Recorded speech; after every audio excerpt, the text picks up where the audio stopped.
My name is Vanessa Mitchell. I'm 34 years old, and while I was on a 3-month business assignment in Europe building strategic partnerships for my international consulting firm, my sister Ashley forged my signature to fraudulently sell my $1.3 million Manhattan apartment and used every penny of the proceeds to fund her extravagant dream wedding at an exclusive Napa Valley resort, complete with 300 guests, celebrity catering, and luxury accommodations that she documented extensively on social media while I returned from my business trip to discover I was homeless and financially devastated. What Ashley didn't know was that while she celebrated her fairy tale wedding, funded by my stolen property, and our parents defended her actions as justified because the wedding was absolutely gorgeous, I had been quietly working with federal real estate fraud investigators and forensic accountants who were building an ironclad case that would ultimately result in her arrest during her first wedding anniversary celebration and the complete recovery of my stolen assets plus substantial damages for the sophisticated fraud she had committed against her own sister. The path to purchasing my Manhattan apartment had been a decade-long journey of strategic career decisions, financial discipline, and the kind of relentless work ethic that had established me as one of the most sought-after international business consultants in my field, specializing in cross-border mergers and acquisitions for Fortune 500 companies that needed expert guidance navigating complex regulatory environments and cultural differences across multiple countries. My consulting practice had grown from a small independent operation to a thriving firm with clients in 12 countries, generating annual revenues that allowed me to invest in real estate and build the kind of financial security that I had dreamed about since graduating from Wharton Business School, with substantial student loan debt and unwavering determination to create wealth through legitimate business success. The apartment at 425 East 85th Street was a stunning 2-bedroom, 2-bathroom unit on the 15th floor of a luxury building with panoramic views of the East River and Central Park, featuring floor-to-ceiling windows, hardwood floors, a gourmet kitchen with top-of-the-line appliances, and the kind of sophisticated urban elegance that represented everything I had worked to achieve through years of international travel, client development, and building a reputation for delivering exceptional results in challenging business environments. I had purchased the apartment 3 years earlier for $1.1 million, and recent comparable sales suggested it was now worth approximately $1.3 million due to neighborhood appreciation and the extensive renovations I had completed to create my perfect urban sanctuary. The apartment wasn't just real estate. It was my home base between international assignments, my creative workspace for developing client proposals, and the physical manifestation of financial independence that I had built through strategic career choices and careful money management rather than depending on family support or romantic relationships to provide security and lifestyle benefits. Every piece of furniture, every artwork selection, and every design decision reflected my personal taste and professional success, creating a space that felt uniquely mine in ways that extended far beyond simple ownership and into the realm of personal identity and achievement.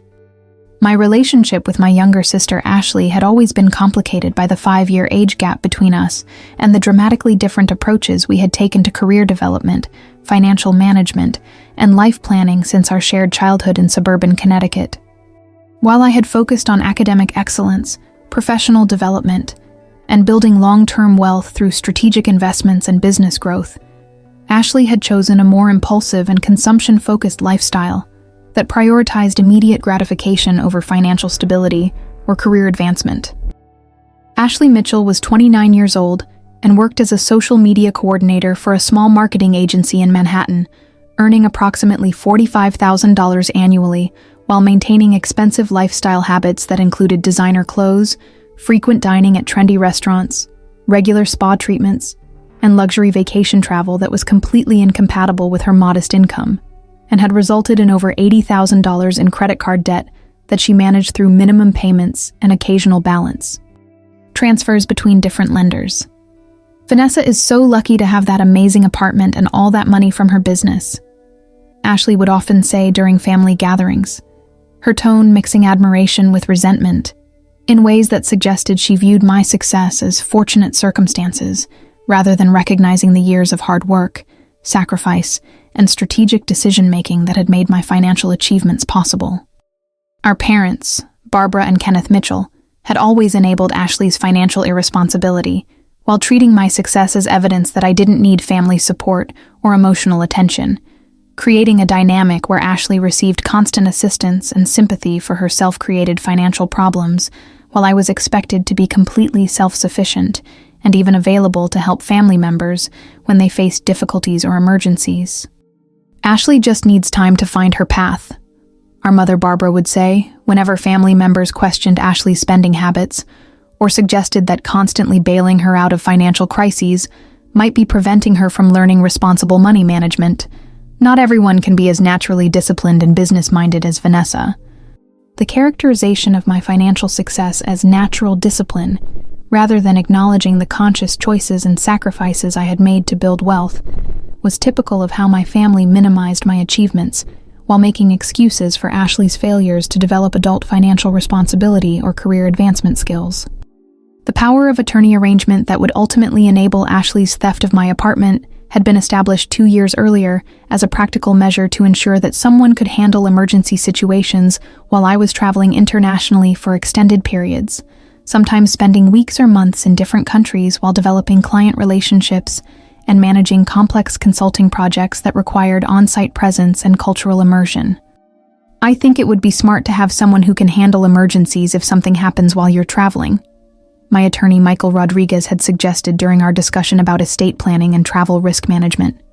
Someone who can access your apartment, handle urgent financial matters, or make medical decisions if you're injured or incapacitated while you're overseas. The power of attorney document was carefully crafted with specific limitations designed to prevent abuse while providing necessary emergency authority, including explicit language that restricted its use to genuine emergencies, required written documentation for any major financial decisions, and maintained my primary control over all aspects of my financial and personal affairs under normal circumstances. Ashley had volunteered to serve as my emergency contact and power of attorney holder, presenting herself as the logical choice due to her proximity to my Manhattan apartment and her availability to respond quickly to any urgent situations that might arise while I was traveling for business in different time zones and potentially unreachable for hours at a time. "I'd be happy to help with anything you need," Ashley had said when we discussed the power of attorney arrangement. "I live in the city, I know where everything is in your apartment, and I can handle whatever emergencies come up while you're building your international business empire." The reference to my international business empire carried the same mixture of admiration and resentment that characterized many of Ashley's comments about my career success. But at the time I interpreted her tone as supportive, rather than recognizing the underlying jealousy and entitlement that would eventually motivate her to commit fraud against me. The arrangement seemed both practical and family appropriate, providing me with peace of mind during international travel, while giving Ashley a way to contribute meaningfully to family support, rather than always being the recipient of assistance and concern from relatives who were worried about her financial stability and career development. But what I didn't anticipate was that Ashley would view the power of attorney not as an emergency resource for my protection, but as an opportunity to access my assets for her own purposes, particularly when her mounting credit card debt and desire for an expensive wedding created financial pressures that she felt entitled to solve using my property, rather than addressing her spending habits or finding legitimate sources of funding.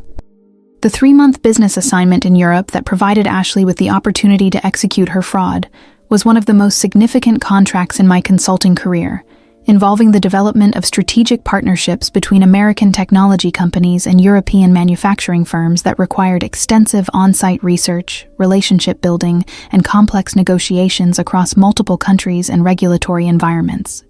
This project could establish your firm as the premier consultant for transatlantic business development, client representative David Patterson had explained during our initial contract discussions. But it requires someone who can spend substantial time in Europe, building relationships and understanding local market dynamics that can't be effectively managed remotely. The assignment required me to establish temporary residences in London, Paris, Frankfurt, and Milan, while conducting market research, negotiating partnership agreements, and developing implementation strategies that would create long-term business relationships worth hundreds of millions of dollars to my clients, and potentially establish my consulting firm as the leading expert in European American business integration. I'll be traveling extensively and may have limited communication availability, I had told Ashley during our discussion about apartment monitoring while I was overseas. So I'll need you to check on the place occasionally, collect mail, and handle any emergencies that come up while I'm building these partnerships. The responsibilities I asked Ashley to handle were routine and straightforward: collecting mail and packages, ensuring the apartment remained secure, coordinating with building management for any maintenance issues, and serving as my emergency contact for any urgent situations that required immediate attention while I was managing complex business negotiations in different time zones. "Don't worry about anything," Ashley had assured me. "I'll take perfect care of everything while you're conquering the European business world. Focus on your clients and your big deals. I've got your back here in New York." The confidence in Ashley's voice and her apparent enthusiasm for helping with my business travel should have been reassuring, but the phrase, "conquering the European business world," carried the same undertone of resentment, masked as support that had characterized her comments about my career throughout our adult relationship. Have you ever trusted a family member with something precious to you, only to discover that their hidden jealousy and financial desperation made them view your assets as solutions to their own problems? That's exactly what was happening as Ashley began planning to steal my apartment while I was focused on building business relationships that would benefit my consulting practice for years to come. The European assignment was professionally successful beyond my expectations, resulting in partnership agreements worth over $500 million to my clients, and establishing my consulting firm as the premier resource for companies seeking to expand their operations across the Atlantic, generating consulting fees that would significantly increase my annual income and potentially allow me to purchase additional real estate investments or expand my business into new international markets. "Vanessa, the partnerships you've developed have exceeded every metric we established for success," client CEO Margaret Walsh told me during our final meeting in Milan.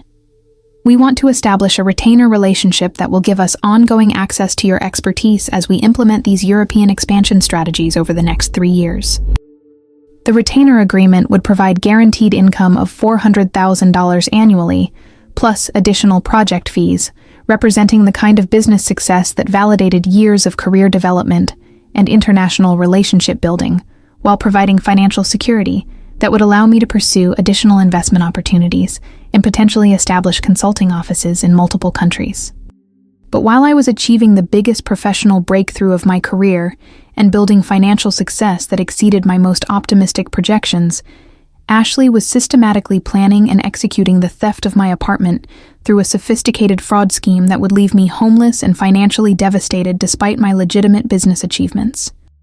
The apartment sale process that Ashley orchestrated was comprehensive and carefully planned, involving forged signatures on multiple legal documents, fraudulent representation of her authority to sell my property, and systematic deception of real estate agents, attorneys, and potential buyers who believed they were dealing with legitimate property transactions rather than participating in sophisticated real estate fraud. "I need to sell this property quickly due to career changes that require relocation," Ashley had told real estate agent Jennifer Santos, using a cover story that explained the urgency while presenting herself as the legitimate owner, authorized to complete the sale without involving the actual property owner in negotiations or decision-making. The fraudulent sale was executed through a reputable Manhattan real estate agency that had no reason to suspect fraud, particularly since Ashley possessed power of attorney documents that appeared to authorize her actions and was familiar with the apartment details due to her legitimate access as my emergency contact and mail collection assistant during my business travel.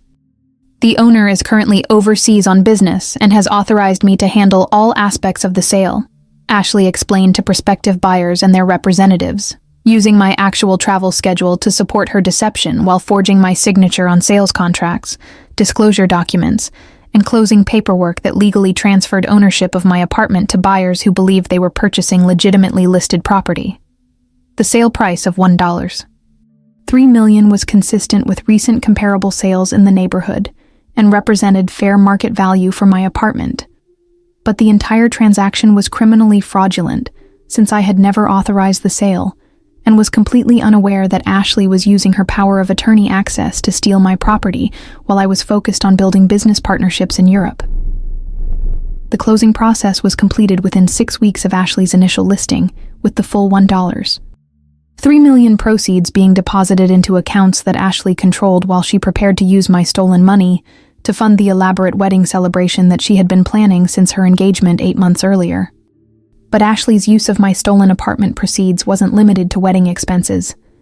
Forensic accounting would later reveal that she had immediately paid off her $80,000 credit card debt, purchased a $35,000 engagement ring upgrade, funded extensive pre-wedding beauty treatments and shopping sprees, and established accounts for covering honeymoon travel and other luxury expenses that her salon coordinator's salary could never have supported. Ashley has been so excited about her wedding planning, our mother Barbara told me during one of our international phone conversations. She's creating such a beautiful celebration, and everything is coming together perfectly for her special day. The enthusiasm in Barbara's voice was genuine and reflected the family's celebration of Ashley's apparent good fortune in being able to afford an elaborate wedding, despite her modest income and previous financial struggles. Though none of my relatives questioned how she had suddenly acquired the resources necessary for luxury celebration planning. The wedding venue that Ashley selected was the exclusive Auberge du Soleil Resort in Napa Valley, one of California's most prestigious wedding destinations, with pricing that typically started at $100,000 for elaborate celebrations,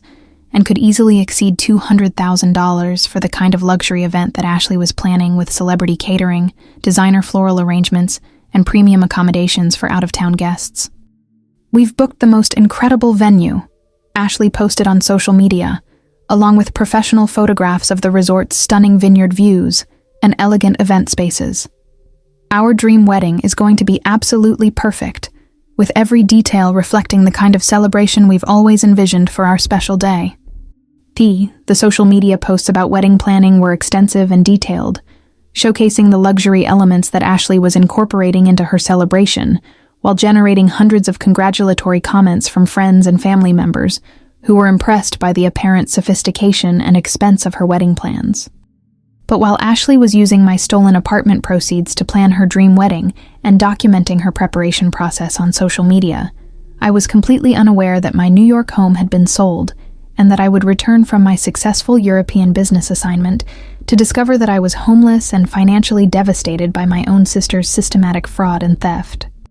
The return trip from Europe was filled with anticipation about sharing my business success with family and friends while settling back into my Manhattan apartment to begin implementing the consulting contracts and retainer agreements that would establish my firm as a premier resource for international business development.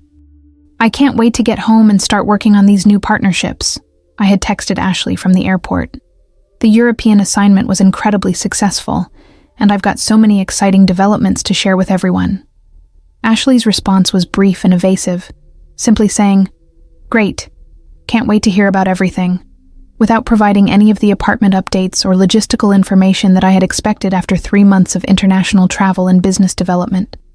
The taxi ride from JFK Airport to Manhattan was filled with satisfaction about my professional achievements and excitement about returning to the apartment that represented my financial success and personal sanctuary after months of hotel living and constant business travel across multiple European cities. But when I arrived at 425 East 85th Street and attempted to use my key to enter the building, the doorman stopped me with a confused expression that immediately suggested something was wrong with my access or residency status. "Excuse me, can I help you?" Doorman Miguel Rodriguez asked, clearly not recognizing me despite my 3 years of residency in the building and regular interactions before my departure for Europe. "I live here, apartment 15B, I replied, showing him my keys and building access card while trying to understand why he was treating me like a stranger rather than a returning resident. "I'm sorry, but apartment 15B was sold 2 months ago," Miguel explained, his voice filled with confusion about why I was claiming residency in a unit that had been legally transferred to new owners. "The new owners moved in last month, and I don't have any record of you being authorized to access that apartment." The information was so shocking and impossible that I initially assumed there had been some kind of administrative error or misunderstanding about apartment numbers, since the idea that my apartment had been sold while I was traveling was completely inconceivable. "That's impossible," I said, feeling panic rising as I began to process what Miguel was telling me. "I own that apartment, and I've been living there for 3 years. I've just been in Europe on business, and no one has authorization to sell my property." But Miguel was certain about the information he was providing, and he showed me building records indicating that apartment 15B had been legally sold to new owners who had moved in several weeks earlier while I was completing my business assignment in Milan. The sale was handled through a local real estate agency, and all the paperwork appeared to be legitimate, Miguel continued. I remember the previous owner's representative handling the transition, but I don't recall seeing the actual owner during the sale process. The reference to the previous owner's representative immediately suggested that Ashley had been involved in the sale process, though I still couldn't comprehend how she could have legally sold my apartment without my knowledge or consent. As I stood in the lobby of my former building, trying to process the reality that I was homeless and that my largest financial asset had been stolen while I was achieving the biggest business success of my career, I felt a combination of shock, rage, and disbelief that would ultimately motivate me to pursue every available legal remedy to recover my property and ensure that whoever had committed this fraud faced maximum consequences. The phone call to Ashley that followed was one of the most devastating conversations of my life, as I discovered not only that my sister had systematically stolen my apartment, but also that she felt completely justified in her theft and was planning to use my money for her wedding celebration rather than acknowledging the criminality and family betrayal she had committed. Ashley, I need you to explain what happened to my apartment, I said, calling her immediately after leaving my former building. The doorman says it was sold while I was in Europe, and I need to know what's going on. The pause before Ashley answered was long and uncomfortable, suggesting that she was preparing to deliver news that she knew would be devastating, and that she had been dreading this conversation since completing the fraudulent sale of my property. Vanessa, I can explain everything, Ashley finally replied, her voice mixing defensiveness with artificial cheerfulness. I sold the apartment while you were traveling, and I used the money for my wedding. It's going to be absolutely beautiful, and you're going to love seeing all the amazing things we were able to do with the proceeds. The casual admission that Ashley had stolen my apartment and was using the money for her personal celebration was so shocking that I initially couldn't respond, trying to process how my sister could have committed such devastating fraud while apparently believing that I would approve of her theft. You sold my apartment? I asked, my voice rising with disbelief and rage. Ashley, that apartment is my home and my largest financial asset. You had no right to sell my property, regardless of what you wanted to use the money for. But Ashley was prepared for my anger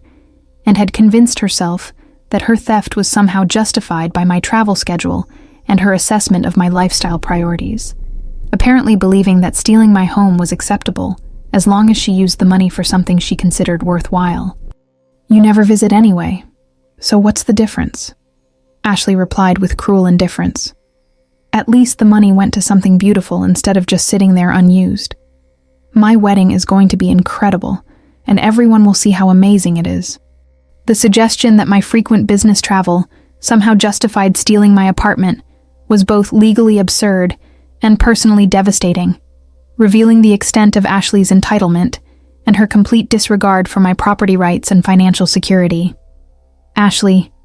I travel for business, but that apartment is my home, I said, and you had no legal authority to sell my property. I need you to explain exactly how you did this and how we're going to fix it immediately. But Ashley was unrepentant about the theft and continued to justify her actions as somehow benefiting the family or creating positive outcomes that should make me grateful, rather than angry about losing my home and financial security. I used the power of attorney you gave me, Ashley explained, and the real estate agent said everything was legal and appropriate. The buyers are happy, the sale is complete, and the money is being used for something meaningful instead of just real estate that you barely use. The misuse of my power of attorney for non-emergency purposes was a clear violation of the legal limitations that had been established to prevent exactly this kind of abuse, but Ashley apparently believed that having access to the documents justified using them for any purpose she considered reasonable. Have you ever discovered that someone you trusted had not only stolen your most valuable possession, but also felt completely entitled to their theft and expected you to be grateful for how they spent your money? That's exactly what I experienced, as Ashley continued to defend her fraud, while describing the elaborate wedding celebration she was planning with my stolen apartment proceeds. The conversation with Ashley continued for over an hour, during which she provided increasingly detailed descriptions of her wedding plans while showing no remorse about the theft or understanding of the legal and financial consequences she had created for both of us through her fraudulent sale of my property. The wedding is going to be at Auberge du Soleil with 300 guests, including celebrity catering and designer flowers throughout the venue, Ashley said with obvious excitement. Everyone is going to be so impressed by how beautiful everything is, and the photos are going to be absolutely stunning. The description of the elaborate celebration being funded by my stolen apartment was painful and infuriating, but it was also providing valuable information about how Ashley had used the fraudulent sale proceeds and what assets might be recoverable through legal action. Ashley, that's my money you're spending on your wedding, I said. The apartment sale was fraudulent because you had no authority to sell my property, and I need you to cancel these wedding expenses immediately so we can work on reversing the sale before this becomes a criminal matter. But Ashley refused to acknowledge the criminal nature of her actions and continued to treat the theft as a family decision that should be celebrated rather than prosecuted, apparently believing that her wedding plans were more important than my property rights or financial security. The contracts are all signed and everything is paid for, Ashley replied. And besides, everyone in the family thinks this is a wonderful use of the money. You can always buy another apartment, but I only get one wedding. The suggestion that I could always buy another apartment revealed Ashley's complete ignorance about real estate markets, mortgage qualification, and the financial impact of losing my primary residence and largest asset, while her claim about family support suggested that our parents were complicit in celebrating her theft. The phone call ended with Ashley refusing to take any action to reverse the fraudulent sale or cancel her wedding expenses, instead insisting that I should be happy for her success and proud of the beautiful celebration she was creating with my stolen money. As I processed the magnitude of Ashley's betrayal and began to understand that I was facing homelessness and financial devastation, while she planned to celebrate her theft with an elaborate party funded by my stolen assets, I realized that family confrontation would be insufficient to recover my property, and that I would need comprehensive legal action to address the fraud and secure restitution. But before pursuing legal remedies, I decided to contact our parents to understand their role in Ashley's theft and to determine whether family intervention might be possible before involving law enforcement and civil attorneys in what would inevitably become a devastating public exposure of criminal behavior and family dysfunction. The conversation with our parents, Barbara and Kenneth Mitchell, was even more shocking and hurtful than my discussion with Ashley, as I discovered that they not only knew about the theft, but actively supported and celebrated Ashley's use of my apartment proceeds for her wedding celebration. "Mom, I need to talk to you about what Ashley did with my apartment," I said, calling Barbara immediately after ending my conversation with Ashley. "She sold my property without authorization and used the money for her wedding expenses, and I need family support to help resolve this situation before it becomes a legal matter." Barbara's response revealed that the entire family had been aware of Ashley's theft and had participated in celebrating her fraudulent acquisition of wedding funding, rather than recognizing the criminal nature of her actions or my status as a victim of sophisticated real estate fraud. "Oh, Vanessa, the wedding was absolutely gorgeous," Barbara replied with enthusiasm, apparently missing the point of my call entirely. "Ashley created such a beautiful celebration, and everyone was so impressed by how elegant and sophisticated everything was. You should be proud of how the apartment money was used." The characterization of my stolen apartment as wedding money was both legally and morally offensive, but Barbara's tone suggested that she genuinely believed Ashley's theft had been appropriate and that I should be grateful for the beautiful celebration rather than angry about losing my home and financial security. "Mom, Ashley stole my apartment," I said, trying to make the criminal nature of the situation clear. "She had no authority to sell my property, and using power of attorney for personal gain is fraud. I'm homeless because of what she did." But Barbara was more concerned about defending Ashley's wedding celebration than acknowledging the theft, or supporting my efforts to recover my stolen property and restore my housing and financial stability. "Don't ruin her happiness over some apartment," Barbara said dismissively. "Ashley deserves to have a beautiful wedding, and she worked so hard to plan everything perfectly. The money went to something meaningful instead of just real estate.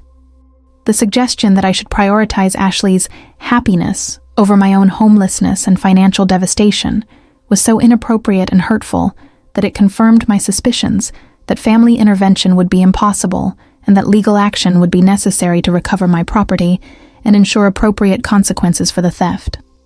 Kenneth's position was equally supportive of Ashley and dismissive of my situation, apparently viewing her theft as a creative solution to wedding funding, rather than recognizing the serious criminal and civil violations she had committed against me. Ashley's wedding was incredible, and everyone had such a wonderful time, Kenneth said when he joined the conversation. She put together something really special, and the venue was absolutely perfect for the kind of celebration she wanted to create. The focus on the quality of Ashley's celebration, rather than the criminal source of her funding, revealed that my parents were so invested in supporting her happiness that they were willing to ignore theft and fraud if it produced outcomes they approved of. "Dad, she committed fraud to pay for that celebration," I said, "and I'm the victim of her crime. I need family support to recover my property, not praise for how she spent my stolen money." But Kenneth continued to prioritize Ashley's celebration over my victimization, apparently believing that the beauty of her wedding somehow justified the theft that made it possible. "Look, Vanessa, you make good money from your consulting business," Kenneth said. "You can recover from this and buy another place. But Ashley only gets one wedding, and she wanted it to be perfect." The suggestion that my business income somehow made theft acceptable was both legally absurd and personally devastating, revealing that my parents viewed my success as a reason why I should accept being victimized rather than understanding that financial crimes were serious regardless of the victim's ability to recover.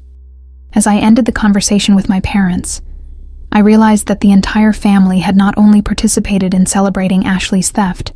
but had also convinced themselves that her fraud was justified because they approved of how she had used my stolen money, making legal action the only viable option for recovering my property and ensuring appropriate consequences. The decision to pursue comprehensive legal action rather than continued family negotiation was both emotionally difficult and strategically necessary, since I needed to recover my housing and financial security while ensuring that Ashley's sophisticated fraud was properly prosecuted and that appropriate deterrents were established to prevent similar crimes against other victims. Over the following weeks, I consulted with real estate fraud attorneys, forensic accountants, and federal investigators who specialized in cases involving forged power of attorney documents and fraudulent property transfers, building a comprehensive legal strategy that would maximize recovery while ensuring appropriate criminal prosecution. Ms. Mitchell, what your sister did constitutes multiple federal crimes including wire fraud, mail fraud, identity theft, and real estate fraud, Attorney Michael Chen explained during our initial consultation. And the use of forged power of attorney documents makes this a particularly serious case that will likely result in substantial prison sentences plus complete restitution. The legal remedies available for real estate fraud were comprehensive and designed to protect legitimate property owners while ensuring that criminals face serious consequences for stealing homes and other high-value assets through sophisticated fraud schemes. We're going to coordinate civil recovery with criminal prosecution to ensure you receive complete compensation while your sister faces appropriate penalties, Attorney Chen continued. And we'll be working with federal agencies that have extensive experience prosecuting real estate fraud cases involving forged documents and family exploitation. The coordination between civil and criminal proceedings would maximize both my financial recovery and Ashley's legal consequences, ensuring that her theft would result in complete restitution, plus additional damages, while she faced federal prison time that reflected the sophistication and impact of her crimes. Meanwhile, Ashley was proceeding with her elaborate wedding celebration as if her theft had been successful and would never be discovered or prosecuted, apparently confident that family support and her misunderstanding of power of attorney authority would protect her from legal consequences. 2 weeks until the most beautiful wedding ever. Ashley posted on social media, along with professional photos of her venue preparations and designer elements that were being funded entirely by my stolen apartment proceeds. The social media documentation of Ashley's celebration would prove valuable for establishing how the stolen funds had been used and for demonstrating her lack of remorse about the theft. But watching her celebrate my financial devastation was emotionally difficult during the period when I was building the legal case that would ultimately expose her fraud. As Ashley's wedding celebration approached, and federal investigators prepared comprehensive charges for her arrest and asset seizure, I felt a combination of grief about family relationships that had been destroyed by greed and determination to ensure that justice was served for crimes that had left me homeless while funding someone else's luxury celebration. The wedding celebration that Ashley orchestrated was indeed spectacular and extensively documented, featuring every luxury element she had promised while using my stolen apartment, proceeds to create the kind of elaborate event that would have been completely impossible on her social media coordinator's salary, and would serve as compelling evidence of her criminal use of fraudulent funds. The Auberge du Soleil resort provided a stunning backdrop for Ashley's celebration, with vineyard views, elegant event spaces, and the kind of sophisticated amenities that justified the venue's reputation as one of California's premier wedding destinations, attracting celebrities and wealthy individuals who could afford the substantial costs associated with luxury celebrations. The most perfect wedding day ever, Ashley posted on Instagram, along with professional photographs showing her elaborate ceremony setup with designer floral arrangements, custom lighting, luxury seating for 300 guests, and celebrity catering that had cost over $150,000, according to forensic accounting analysis of her spending patterns using my stolen money. The guest list included extended family members, childhood friends, professional contacts, and social media influencers who were impressed by the apparent sophistication and expense of Ashley's celebration, while remaining completely unaware that every beautiful element had been funded through real estate fraud and family betrayal. Ashley's wedding was absolutely incredible, posted several guests on social media. Everything was so elegant and perfectly planned, from the gorgeous flowers to the amazing food and entertainment. She really created something special. The social media coverage of Ashley's wedding was extensive and positive, generating hundreds of congratulatory comments and thousands of likes from people who believed they were celebrating legitimate success, rather than understanding that they were praising the proceeds of sophisticated criminal fraud. But while Ashley celebrated her stolen wedding and received praise from guests who admired her apparent ability to afford such luxury, federal investigators were finalizing charges and preparing arrest warrants that would ultimately transform her celebration into evidence of criminal activity rather than personal achievement. The honeymoon that followed Ashley's wedding was equally elaborate and expensive, featuring luxury travel throughout Europe with stays at 5-star hotels, dining at Michelin-starred restaurants, and shopping sprees in Paris and Milan that were all funded by my stolen apartment money while I struggled with homelessness and financial recovery. Living our best life in Paris. Ashley posted from the Ritz Hotel, along with photos of luxury accommodations and designer purchases that demonstrated her continued use of stolen funds for personal enjoyment, rather than showing any awareness of the criminal nature of her financing or concern about my situation. The European honeymoon was particularly painful for me to witness, since Ashley was visiting many of the same cities where I had been conducting legitimate business while she was stealing my apartment, and she was staying in luxury hotels that cost more per night than many people's monthly rent. Amazing dinner at Le Bernardin. Ashley continued posting throughout her honeymoon, documenting expensive meals and luxury experiences while I was sleeping on friends' couches and trying to rebuild my housing and financial situation after returning from my successful European business assignment to discover that my sister had stolen my home. The contrast between my legitimate business travel and Ashley's stolen luxury vacation was stark and legally significant, since it demonstrated how real estate fraud had enabled her to live a lifestyle that was completely incompatible with her actual income while I faced homelessness, despite achieving substantial business success through honest work. But while Ashley documented her stolen luxury lifestyle and received continued family support for her apparent good fortune, I was working with federal agents and forensic accountants to trace every dollar of my apartment proceeds and build a comprehensive case that would ensure complete recovery, plus substantial additional damages for the sophisticated fraud she had committed. The federal investigation revealed that Ashley's theft was even more extensive and legally problematic than simple real estate fraud, since she had also committed identity theft, mail fraud, and wire fraud in the process of stealing my apartment and using the proceeds for her personal celebration and luxury travel. Your sister's crimes involve multiple federal violations that carry potential sentences of 15 to 20 years in federal prison, Special Agent Patricia Williams explained during our case review meeting. And the sophisticated nature of her fraud makes this exactly the kind of case that federal prosecutors pursue aggressively to deter similar crimes. The criminal consequences Ashley was facing were appropriate and substantial, reflecting both the financial impact of her theft and the sophisticated planning that had been required to forge documents, deceive real estate professionals, and complete a fraudulent property sale while the legitimate owner was overseas.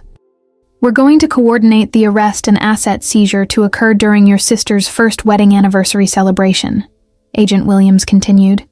which will provide maximum impact and ensure that her celebration of stolen wealth becomes the moment when her crimes are exposed to family and friends. The timing of Ashley's arrest during her anniversary celebration would be both strategic and symbolic, ensuring that her continued celebration of my stolen money would become the venue for exposing her fraud and beginning the legal processes that would recover my property while establishing appropriate consequences for real estate fraud. As Ashley's first wedding anniversary approached and she planned another elaborate celebration to commemorate her marriage and continued luxury lifestyle, federal agents were preparing comprehensive charges and asset seizure orders that would finally provide justice for the theft that had left me homeless while funding her fraudulent celebration. The first wedding anniversary celebration that Ashley planned was intended to be another showcase of her apparent prosperity and happiness, with an elegant dinner party at an exclusive Manhattan restaurant where she could display her continued luxury lifestyle to family and friends while celebrating the success of her marriage and her ability to maintain expensive tastes and sophisticated social activities. Celebrating one amazing year of marriage. Ashley posted on social media while promoting her anniversary party, looking forward to sharing this special evening with everyone who has supported us throughout our incredible journey together. The language about support and incredible journey was particularly galling since Ashley's journey had been funded entirely by my stolen apartment money, but her confidence in continuing to celebrate suggested that she believed her theft had been successful and would never result in legal consequences or criminal prosecution. The guest list for the anniversary celebration included the same family members and friends who had attended her fraudulent wedding,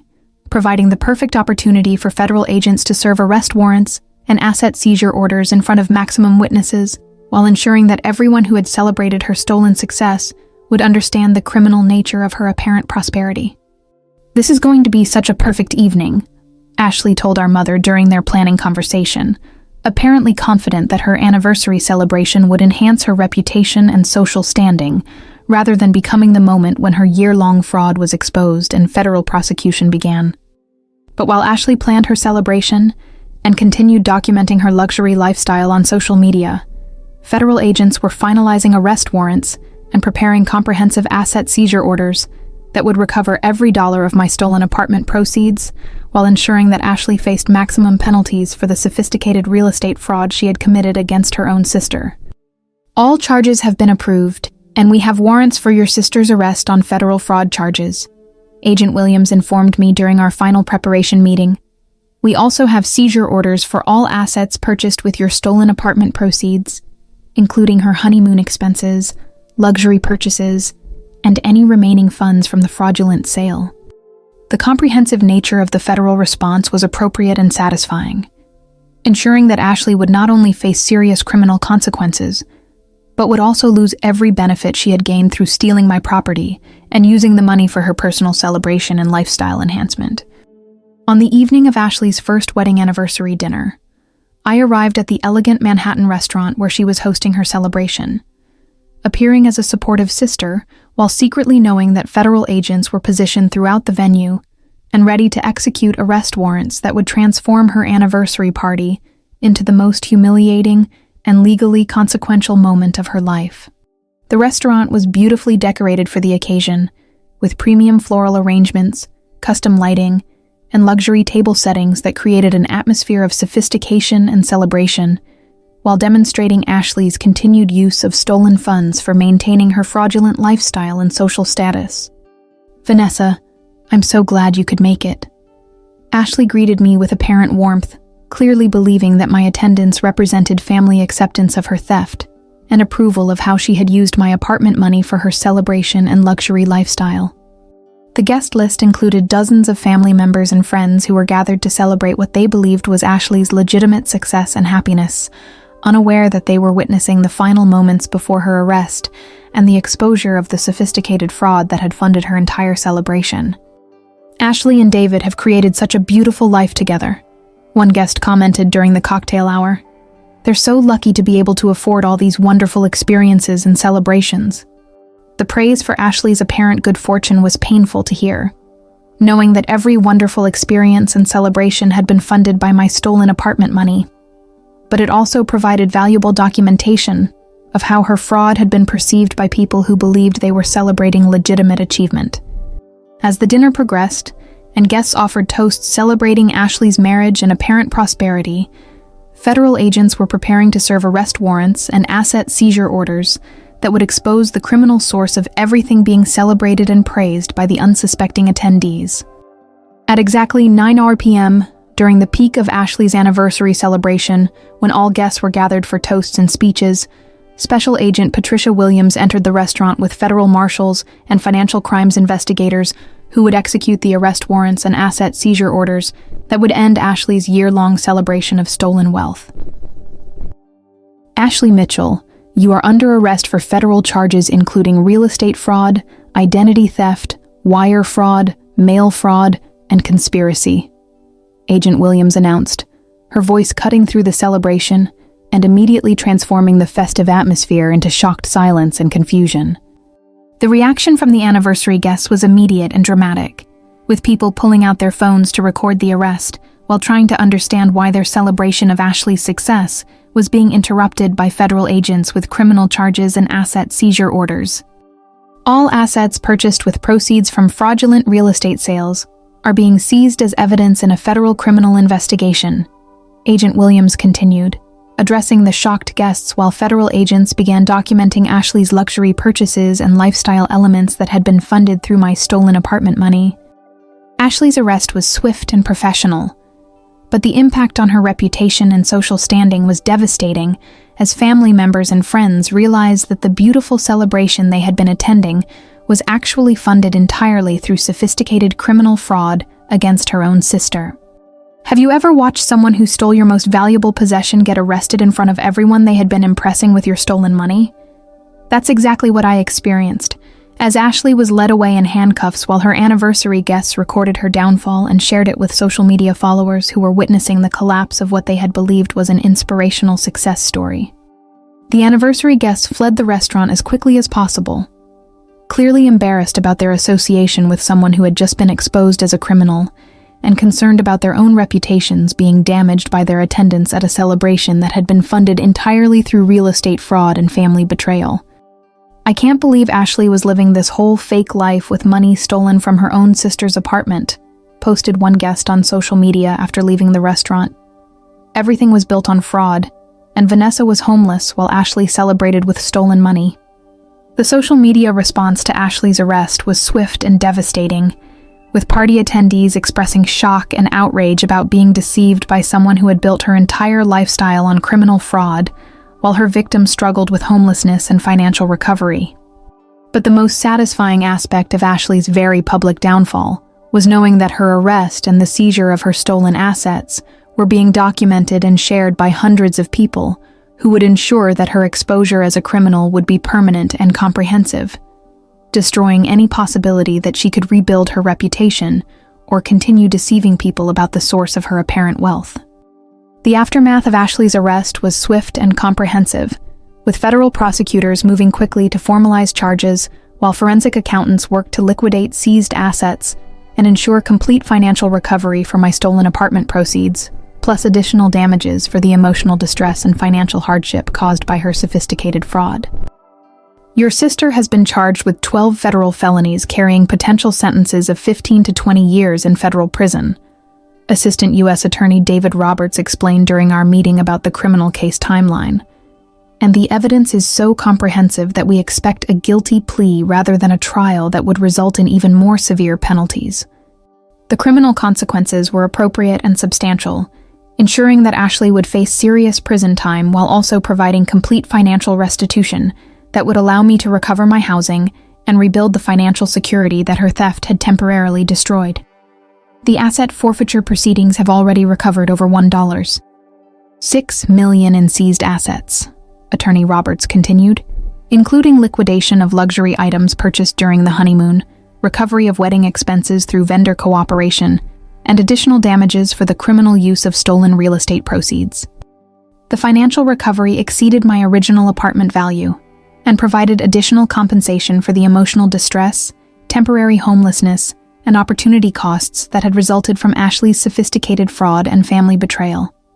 Ashley was ultimately sentenced to 8 years in federal prison with requirements for complete restitution and lifetime supervision, ensuring that she would face long-term consequences for her real estate fraud while providing maximum protection for future potential victims. Your sister will serve her full sentence without possibility of parole,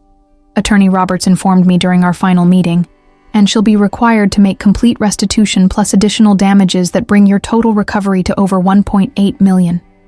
The prison sentence was satisfying and appropriate, reflecting the seriousness of Ashley's crimes and ensuring that she would spend years facing consequences for her theft, while I used the recovered funds to purchase an even more beautiful Manhattan apartment that represented both justice and my continued business success. The new apartment I purchased was larger and more elegant than my stolen property, with enhanced security features and legal protections that would prevent any future attempts at real estate fraud or unauthorized access to my assets and personal property. This apartment represents more than just housing recovery, I told my new attorney during our final meeting.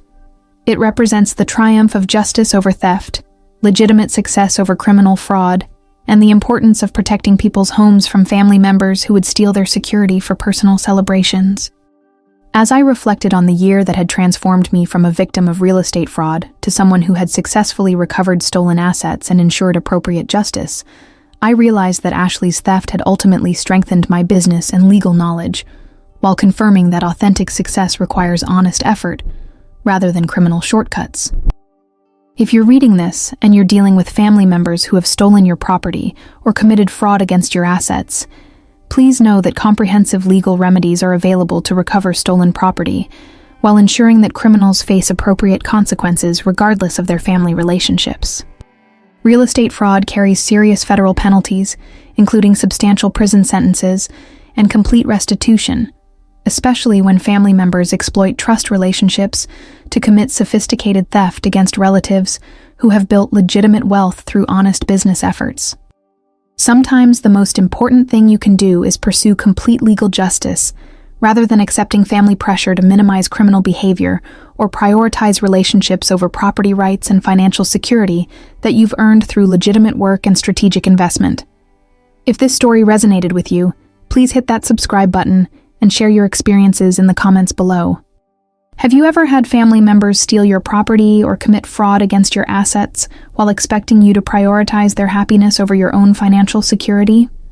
Your story might help someone else who's facing similar theft and needs to understand that comprehensive legal remedies are available for recovering stolen property and ensuring appropriate criminal consequences. Thank you for joining me on this journey. And remember that your property rights and financial security are worth protecting through whatever legal means necessary, even when the criminals are family members who feel entitled to steal your success for their own celebrations. See you in our next story here on Her Sweet Revenge.